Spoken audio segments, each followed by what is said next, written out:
Well, I know that when Senator McCain asked me to be his running mate, he had a short list of highly qualified men and women. To have made that list at all was a privilege, and to have been chosen, it brings a great challenge. I know that it will demand the best that I have to give, and I promise nothing less. There are a few people I'd like you to meet first, though, starting with my husband, Todd. Todd and I celebrated our 20th anniversary yesterday, and I had promised him a big surprise.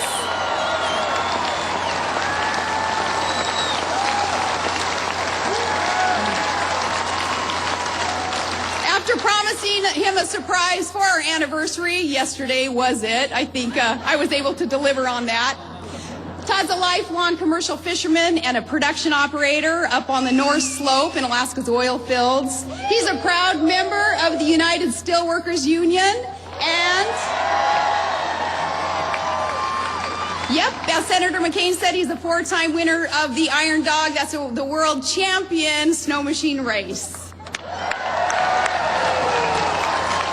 Todd and I met in high school, where we met and fell in love, and still, here, 20 years later, he's still the man that I admire most in this world. Along the way, we have shared many blessings, and 3 of the 5 of them are here with us today. First, my son, the oldest, Track. He's going to be following the presidential campaign from afar.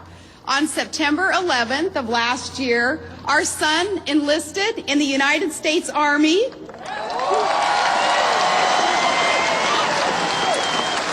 Track now serves in an infantry brigade, and on September 11th of this year, Track will be deployed to Iraq in the service of his country. Todd and I are so proud of him, as we are of all of our men and women serving this country in uniform. Thank you.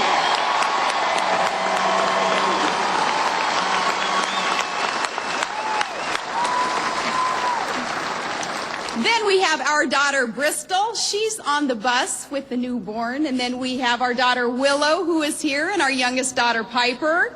On that bus, we have our son Trig, who is a beautiful baby boy we welcomed into the world just in April. It's his nap time, so he's with his big sister on the bus. But we thank them for being here.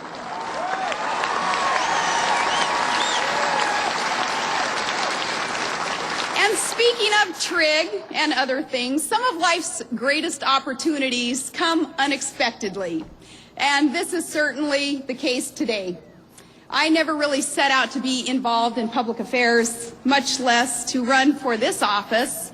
My mom and dad, they both worked at the local elementary school.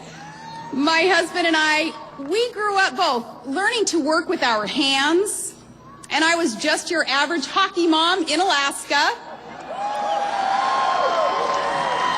A hockey mom raising our kids, serving as the team mom, coaching a little basketball on the side.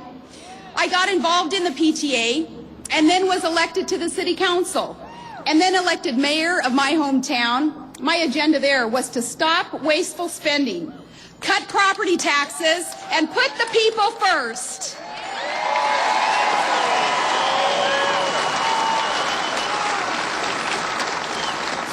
Next, I was appointed ethics commissioner and chairman of the Oil and Gas Conservation Commission. And when I found corruption there, I fought it hard, and I held the offenders to account. And along with fellow reformers in the great state of Alaska, as governor, I've stood up to the old politics as usual, to the special interests, the lobbyists, big oil influence, and the good old boys network. And then, when oil and gas prices went up dramatically all over the country, what I did in Alaska was state revenues following that increase. I sent a large share of that revenue directly back to the people of Alaska. And now we've embarked on a $40 billion natural gas pipeline to help lead America to energy independence.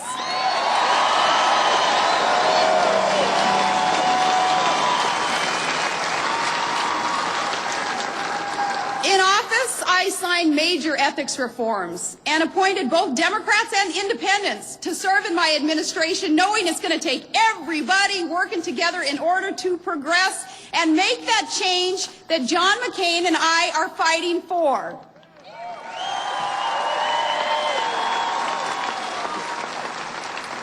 I've championed reform to end the abuses of earmark spending by Congress, and I did tell Congress, thanks, but no thanks for that bridge to nowhere. If our state wanted to build a bridge, we were going to build it ourselves.